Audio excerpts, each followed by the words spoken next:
Good. Okay.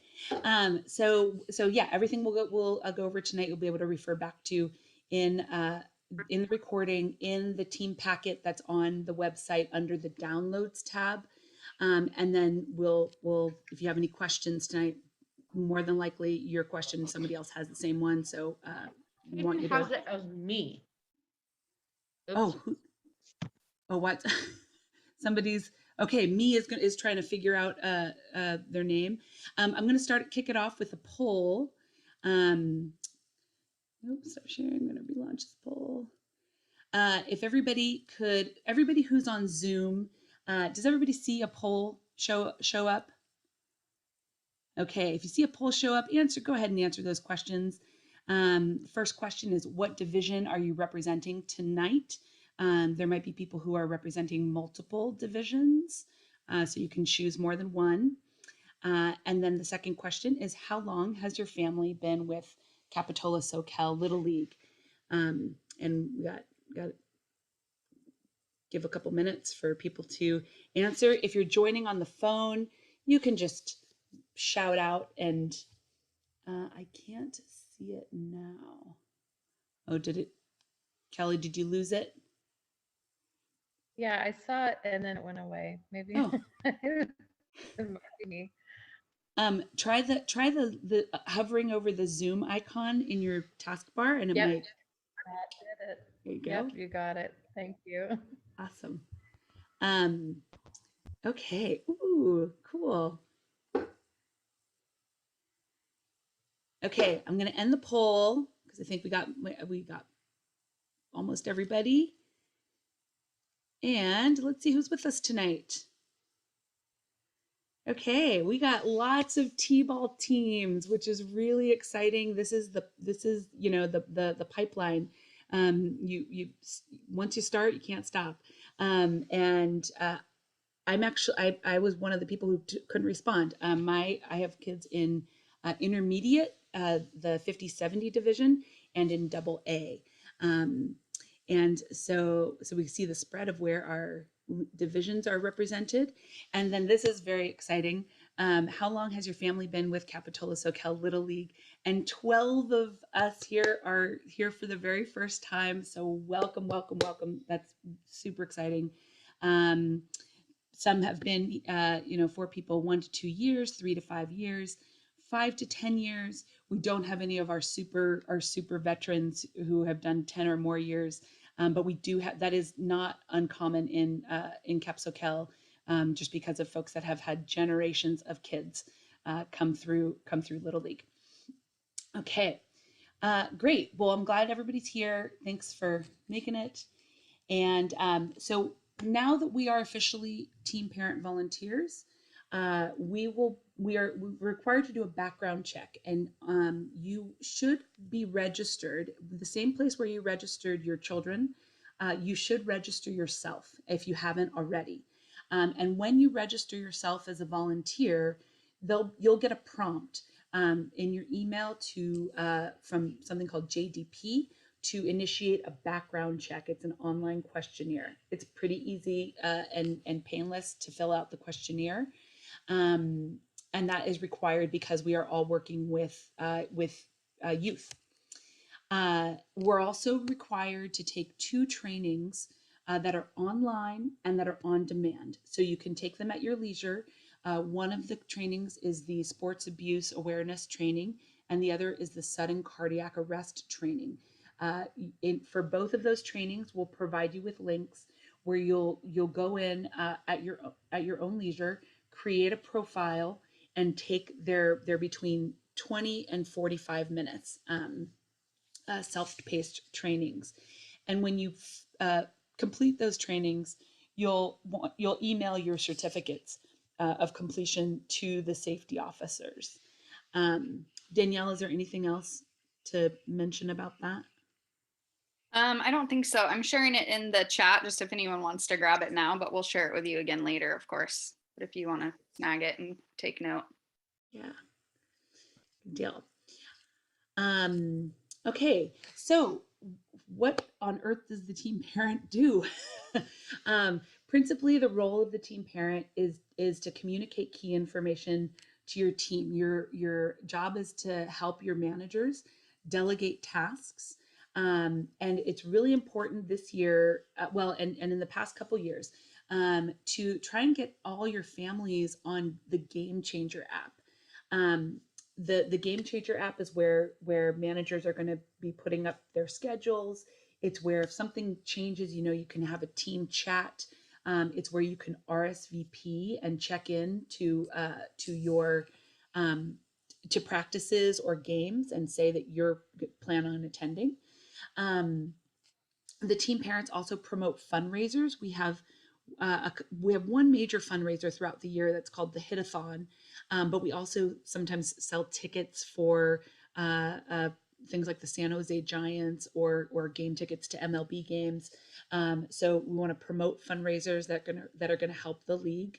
We've done pizza nights and that type of thing, and team parents are really helpful in terms of communicating those out to your teams. We'll talk a little bit about spirit wear and souvenirs. And then we'll talk about scorekeeping and pitch count, which is really important. Oh, I can get through all that.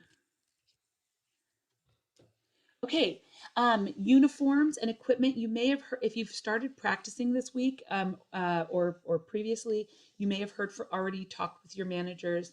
Team managers will give your team vouchers for Play It Again sports that are good for pants, socks, belt, and undershirt. And Play It Again Sports in Soquel Village has been a longtime partner. They actually have a spreadsheet with all the team uniform colors, so the right color combination. If you go into Play It Again Sports and say, I'm on the AA Tigers, they'll let you know, okay, you need yellow socks and an orange belt and and gray pants. If your parents already have those things, they have the right color combination. Reds and blues are pretty common. You can use that voucher. It's as good as cash. It has a $35 value. So if you don't need pants or socks, you can use it for anything else, merchandise at Play It Again Sports. Closer to picture day, we'll release the sponsors. The league has many generous sponsors, and you'll get your jerseys and hats closer to picture day, which is on March 5th. So that's actually new this year. For those that started for the first time last year, most of the uniform was not provided by the league. This year it is, and so that's a big perk that we've brought back to the league this year. Team snacks. Food is mood. And we may repeat this in the safety presentation as well, but team parents usually organize some type of team snack schedule, and we are encouraging, because of COVID, individually wrapped servings. And I'm putting an icon of a banana and an orange and an apple because it doesn't have to be packaged chips or anything. It can be just as long as it's an individual and not a shared snack. Each player should bring their own water bottle labeled. And we are, for the first time in 3 years, the Snack Shack is back. And Amy, do you want to chime in here at all and talk about Snack Shack? Sure. So with the Snack Shack, what we've been doing, besides the last couple of years when it wasn't open, we've kind of had teenagers come in and help. And so this way, you as a parent don't have to go and work the Snack Shack while your child is playing in a game. So we come up with a number that each team contributes to help with these teenagers, pay for these teenagers to work those shifts. And it's very minimal. It might be maybe $10 a family that you have to put in, but it makes it nice. We have consistent people working. You can watch your child's game, and it just works out really, really well. But I do need some Snack Shack leads to help be an adult lead during the week and on Saturday. So if anyone is interested, please email me. Excellent. And I'll tell you, team parents, I'll tell you why you should care about this. In the past, team parents would be the point of contact to get volunteers to go do 2 hours of volunteer service at the Snack Shack. And when people didn't show up, the team parents would have to. And it would always land in the lap of the team parent to kind of cover that snack shack shift. So this is such a relief to be able to have a pod of teenage volunteers and adult volunteers who will get compensated. They'll get stipend um, uh, for working so that we don't have to. And the team parents this year are going to be responsible for collecting or facilitating that team contribution. Again, it's probably going to end up being $10 per family, but we'll want to facilitate that through the team parents. Collect the money from your team, and we'll give you more information, and we'll prompt you how to get that to Amy in order to keep Snack Shack operational. This year, we're going to try a new contactless payment system. We're going to try a $20 punch card, an actual physical card, so that the teenagers that are working in the Snack Shack don't necessarily have to mess around with cash or making change. It's the first year that we're trying out, so we'll see how it goes. And we do have the machines and iPads in order for people to pay with cards, but we're hoping that the punch card system would be. I'm going to let somebody in. Punch card system will help just to facilitate contactless payment. We would keep a punch card in the Snack Shack. Okay, oops. Amy mentioned we need volunteers, adult and teenagers.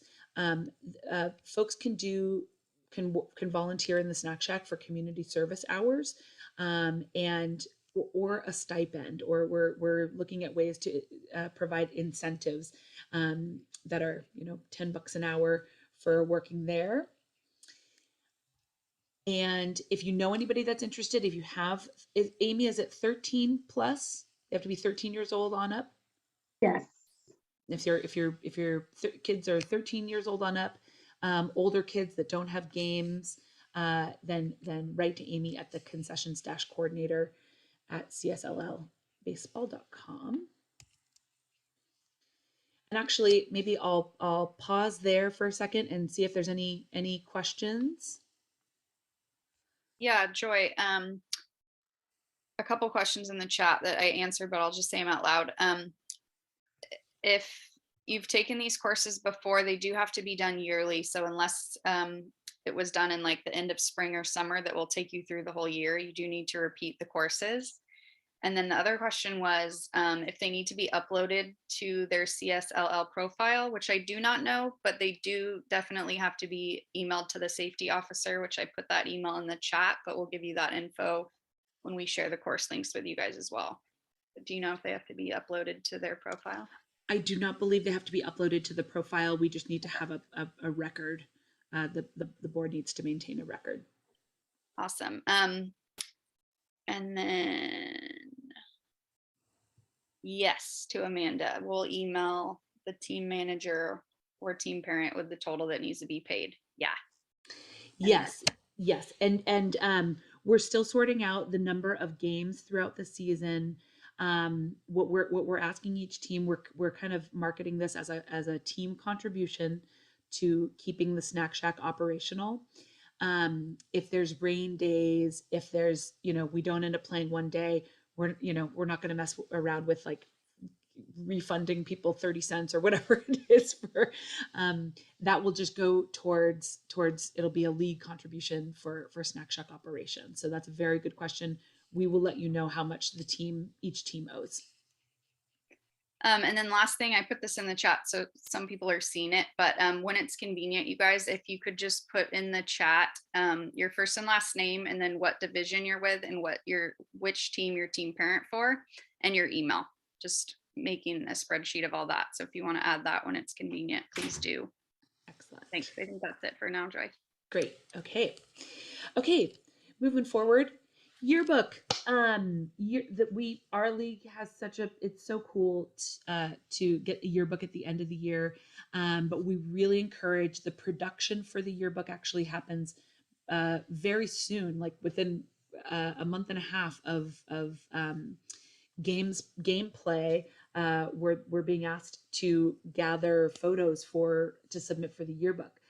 So I'm just going to let everybody know, talk to your parents now, since everybody's got, phones, take photos or short videos. And at some point during the season, you'll be prompted, the team parents will be prompted to upload the 20, best photos for your yearbook page. It's good form to ask folks permission, or ask families ahead of time if they have a preference to not be photographed, and just as a courtesy to folks, as we're taking pictures out there of these candids. It's really a cute thing, and the kids just absolutely love the yearbook at the end of the year. I love it too. And Leslie is our yearbook coordinator this year, and so remember her name, because Leslie will be the one prompting you to gather all our photos. Leslie, you want to mention anything about yearbook? No, just, yeah, make sure to pester everybody to take pictures, and make sure to get the pictures to me when you get the email from me partway through the season. Excellent. Excellent. Okay. Another thing that team parents typically do is, is the extra stuff that makes the team, makes the team swag and that type of thing. So I'll just talk a little bit now about banners, spiritware, and souvenirs. The closest we get to being political in baseball is when we talk about trophies. Some people have some really strong opinions about trophies.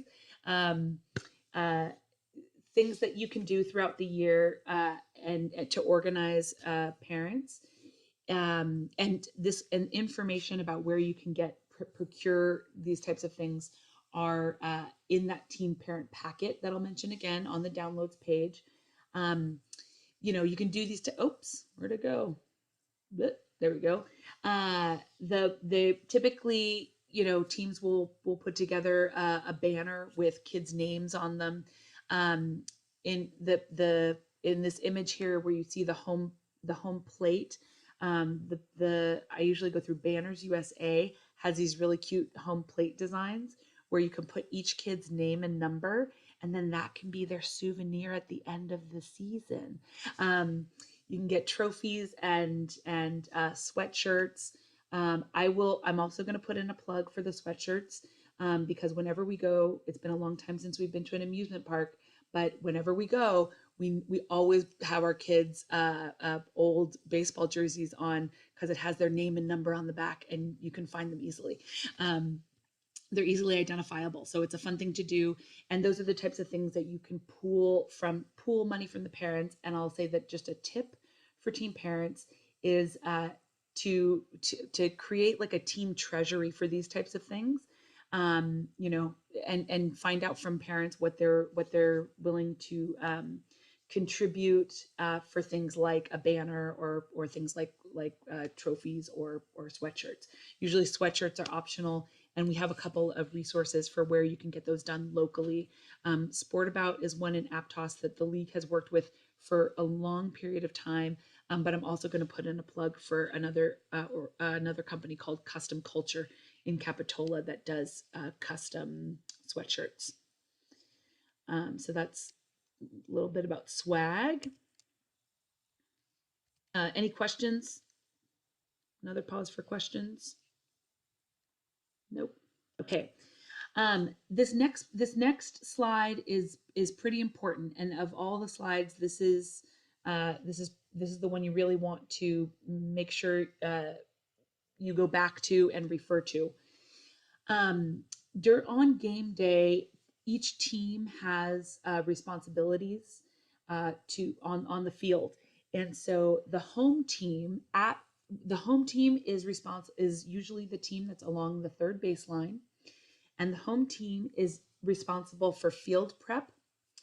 If you are in double A division on up, then this year we are going to start asking those teams, the home team from double A on up, to be doing scorekeeping and pitch count through the Game Changer app.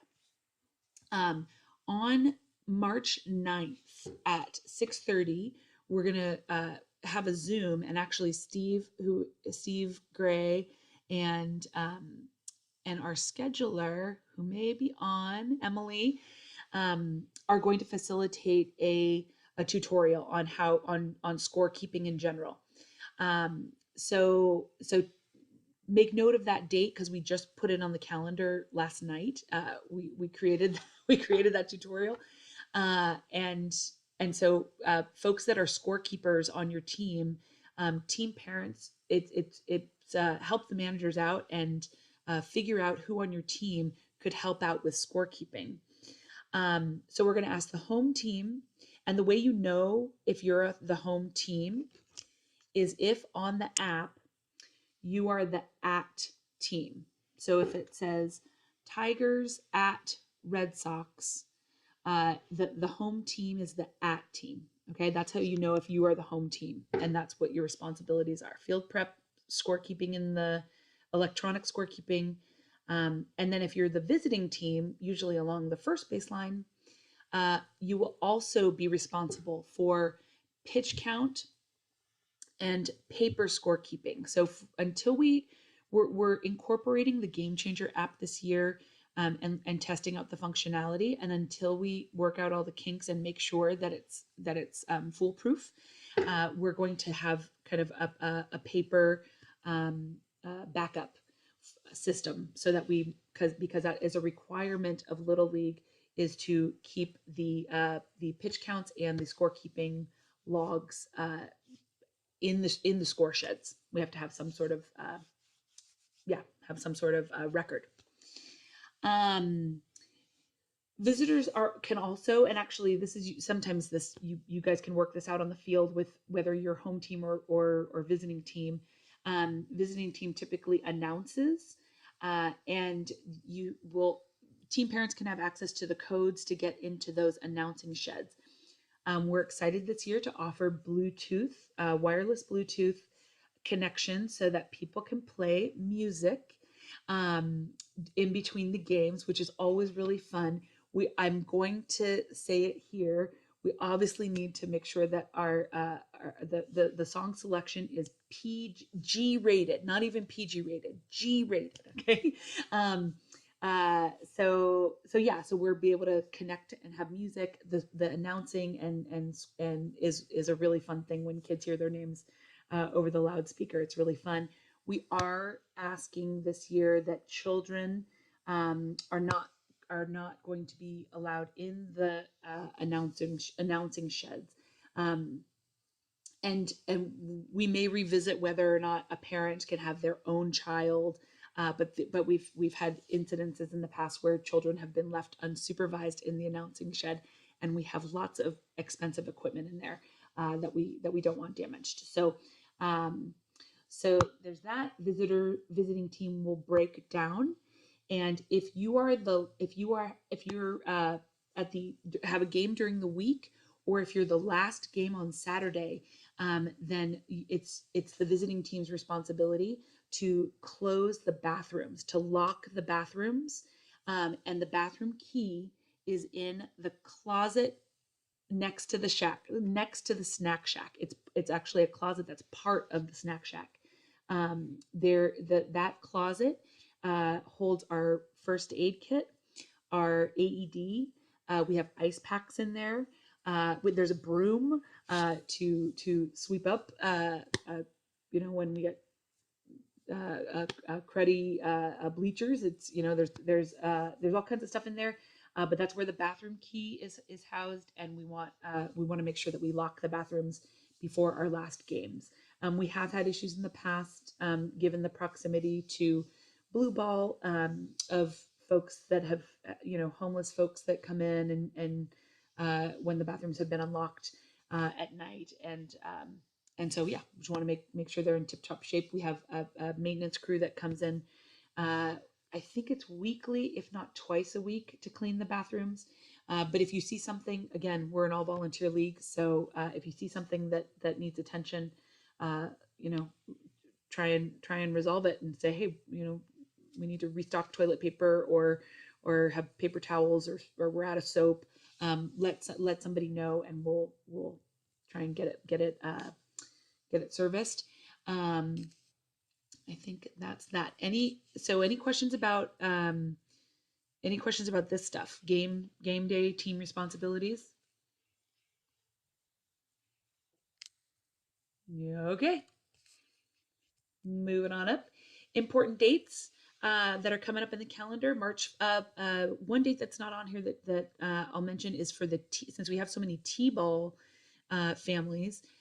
This Saturday, the 50-70 intermediate team, which are our 13-year-olds, will be running a clinic for the T-ballers, and so that's fun to and it's going to be really fun to watch the 13-year-olds on the struggle bus with the 5-year-olds trying to herd cats. That's this Saturday for all those T-ball parents. If you haven't got information about that, let me know so that we can make sure that you get information about when your team's time is to arrive at the farm field for the T-ball clinic. March 5th is our picture day. Everyone's probably going to get, not probably, everyone's going to get their uniforms and their hats very close to picture day. And we have a schedule that will go out when your time is. If it's raining, if rain is in the forecast, then we will meet up at SoCal High. Pictures will happen rain or shine. If there's sunshine, it'll happen on the Majors field. And if it's raining, it'll happen up at SoCal High. So stay tuned to see that schedule, and it should show up. You or your manager should be able to put that in your Game Changer app as to let everybody know when their time appointment is. March 12th, the very next Saturday, is our opening ceremonies. We haven't had opening ceremonies for a few years. So we're happy to bring our opening ceremonies back, and games will be that day. So the opening ceremonies are usually first thing in the morning, like 8:30 ish. That all the teams come in uniform. It's a great kickoff to the season, and there are games that day. I think for everybody. March 26th is our Hit-a-thon fundraiser. A lot of folks, I didn't know what Hit-a-thon was before, but it's one of the league's biggest fundraisers. And pretty soon you're going to get a prompt in parents should get a prompt in their emails. It's like at school when you do the book reading. Oh, Eric's here. Hi, Eric. Oh, you went off mute. Hi, Joy. Yeah. Hi. Everybody. Sorry. Do you want to introduce yourself and say hi? Sure. Let me get my real quick. Sorry, I'm putting you on the spot. Sorry, the lighting's not good in here. Hi, Eric Barbic. I am the president this year. Yay. Thank you all for volunteering to do this. These are important roles for all the levels and for our league in general. So it's much appreciated. I'm sure Joy's covered a number of things so far. A good amount so far. and if there's anything you feel overwhelmed, don't. There's resources here to help. Excellent. And Joy, I'll let you jump back in with it. Okay. So yes, Hit-a-thon is our biggest fundraiser, and so you're going to get all the kids and the teams will compete for prizes for who gets the most, who raises the most amount of money. We do this through 99 Pledges, is an online donation platform. So you can share it out through social media. So the top earners will win prizes, as well as like the teams that are the top earners will win. I think it's a pizza party or something cool like that. And then the hitathon will culminate in an event on the 26th of March, where the top hitters in from each team will hit the ball and see how far they hit the ball. It's a distance competition, and so the kids really love to compete to get to the hitathon. We're doing it a little bit differently this year, where we're having it's going to be kind of the intermission entertainment in between games, so that we have a lot of folks at our campus, at Cap-Soquel campus, and we'll have swag. You can see this lovely sweatshirt. We'll have swag for sale. The snack shack will be open. Kids get ice cream sandwiches when they participate. So yeah, that's the Hitathon fundraiser. June 4th is going to be our lower division closing ceremonies, and June 11th is going to be our upper division closing ceremonies. We're just the way the game schedule is happening. We're going to divide them out.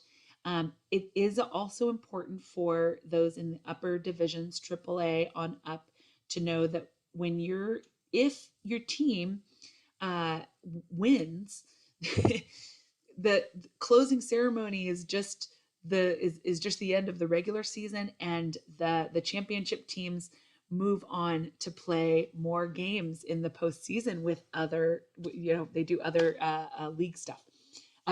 District stuff. That's when they go to something called Tournament of Champions.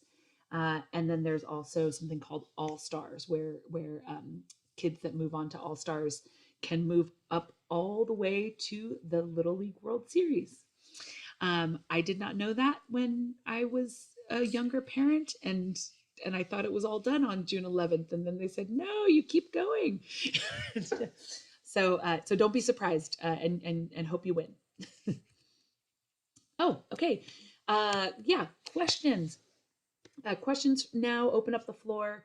But I'm putting here the email addresses for Danielle and Leslie at team-parent-coordinator at CSLLbaseball.com. Leslie, if you want to send her in or ask any questions about yearbook, or if you're interested in helping out with yearbook, coordinate photos and stuff like that. Leslie's email is there, and then the address for the downloads, our website at the downloads page, where you can get the team parent packet. I am seeing another question that I missed before. Alicia saying, do they get assigned a team snack shack shift to cover, as in hire the team? But I believe that Amy handles it, and there's like an app that the team actually signs up for their own shift. Is that correct? And actually, we're just gonna collect the money, just Right. fork over the money, and Amy Taken takes care care of. of the rest. Yeah, awesome.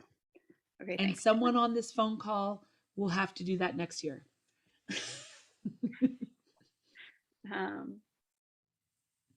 And Alicia also saying, what levels do that? Are you talking about the scorekeeping, maybe? He answered me. It was just when they were talking about. Gotcha. I see it now. Eric got you. Thank you. Okay. And then Nancy's saying, are there any tips and tricks anyone can offer for parent coordination and communication? For example, sign up platforms, tracking sheets, etc. Templates you've already created in Google Suites or other sites. That's a really good question. And I mean, just tips in terms of I've always created like an Excel spreadsheet of people when people can bring a snack, and you can do that you can create like an event in the Game Changer app. I highly recommend that this group get familiar with Game Changer.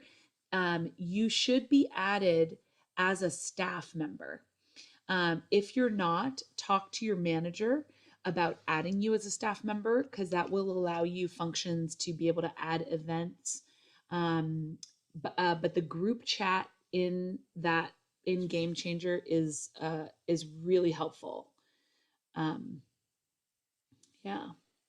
Yeah, so in Game Changer, you can message your entire team at once, which is great. Or you can singly do one person at a time. And then, yeah, you could also share your snack schedule in there or collect everybody's emails and do an email if you like that better. Or both. And if you did want to get fancy, there's something called Sign Up Genius. If people wanted to sign, if you wanted to create dates and people could sign up themselves, it's always been easiest for me in the past, and I've just told parents, I'm gonna create a schedule. I'm gonna assign you to a day, and that's your day. And if you can't make that day, please, on your own, try and swap with another. Everybody sees the schedule, so see if you can swap with somebody, and you guys can handle it on your own. But I think it's easier just to assign everybody to a day.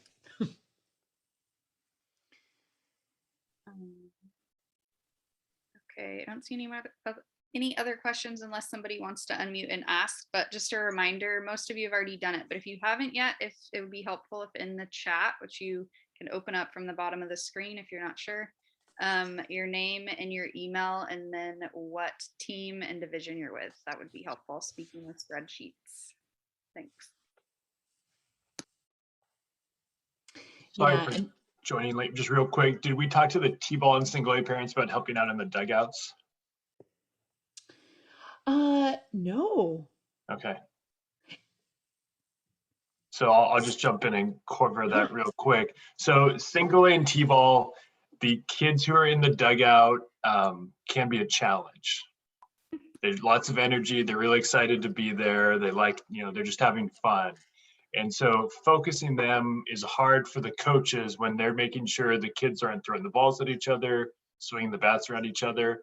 And so I think I saw Brittany Rossi on here. Brittany was great with me with one of my T-ball teams where she helped control the kids in the dugout. And for the 3 or 4 coaches we had on the field, it made it so much easier. And so it's just something that's worth, if you're a team parent and you have the ability to do it, it's a great thing to help out. The kids also seem to respect, for example, Brittany much more than they did any of the coaches when we would try to tell them not to do things. Because, the mom and the dad, the good cop, bad cop. And so she did a great job with that. So it is something that we would suggest and recommend at those levels if the managers want it. And the managers might not realize it at first, but they're going to want it. So just something for those parents. And I know it's hard with other siblings and other things going on, but if you can help out and be in the dugout, it's a huge help for those managers and coaches. Absolutely. And team parent, as team parent, it's your role is to support. You don't have to be the team lackey. You don't have to be the team gopher, but identify parents that can help. And if you can create schedules that help facilitate that for scorekeeping, for snacks, for dugout duty, all of that really helps the manager. Somebody did ask, do managers and coaches, do you usually sign them up for snack duty if you're, and the custom has been, no, our managers and coaches are doing enough at practice, facilitating practices that you can, unless they say, yes, I want to sign up, and I would take them out and assign assign snacks to everybody else who isn't usually at practices and games.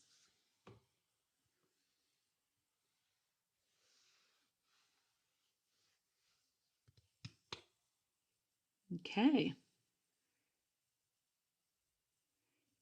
If a parent wants to help with the dugout but not a team parent, do they still do the trainings? That is a very good question. Is there a date, and is there a date for CPR training? The technical rule is that volunteers that are working with kids on the field need to facilitate and training and need to be registered as volunteers.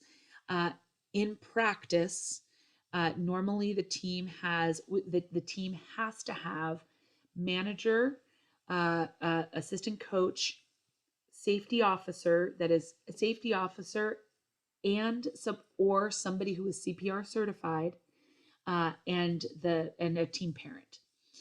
So those are the official capacities.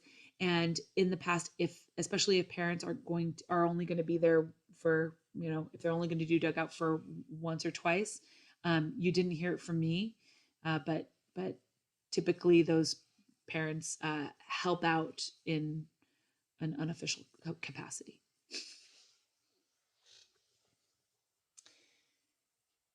Is there a date for CPR training? Not yet. We're going to survey teams to determine who has CPR training and which teams have somebody that is CPR certified and which teams do not have somebody that's CPR certified. And once we kind of complete that survey and figure out which teams need somebody to get CPR certified, then we'll let people know when the dates are for CPR training. But if you're interested, definitely let us know if you have an interest in getting CPR certified. And if anyone is CPR certified, please send that also to that safety officer, or the team parent is fine too, because I do both roles, so I'll figure it out. But if you have CPR training already, we'd love to have that just on file that you have it, so you can send me your certification. That'd be helpful. Yeah, Danielle is the glue between team parent and safety officer functions. So yeah. I don't know about that, but thank you. Okay. Is there a date for fingerprinting, and is it through live scan? So we're still waiting on our basically to be determined. Right now we actually don't have our Eric can whatever the formal thing is. So we have to get approved by the Department of Justice to do this, and it's called an ORI number. And at this point, we do not have that. Our application, along with every other league in our district, some of them haven't submitted yet, but it got kicked back. And so we're having to update a couple things just based on the response time. The hope is we maybe avoid it this year, but we'll see. I mean, it's a state law, so we're trying to abide by it. But once we get that, we'll update everybody what we need to do there.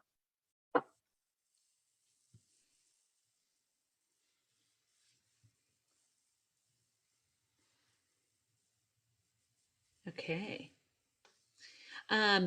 So if y'all want, if there aren't any questions, if you go home or you're already at home, but if you think of questions later, you can always email and any of the volunteers, but especially Danielle, Leslie, and then we're gonna roll into our safety meeting now.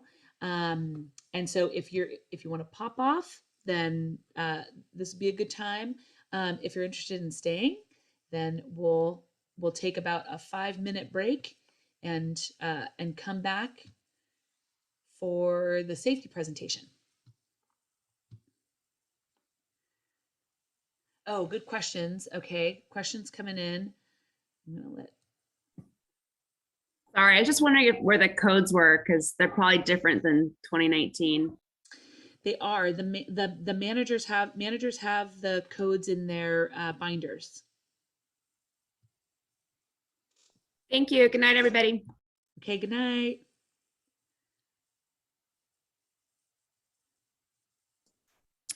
Thank you. Yeah, absolutely. Thank you. Bye. Yeah, thanks for coming. So we're doing a transition now for anybody who's logged on as a safety officer. Sit tight. You're in the right place. We're just wrapping up the team parent orientation, and a bunch of us are doing double duty tonight. We'll just get started. We'll get started in about another 5 minutes. And I am going to actually stop the recording.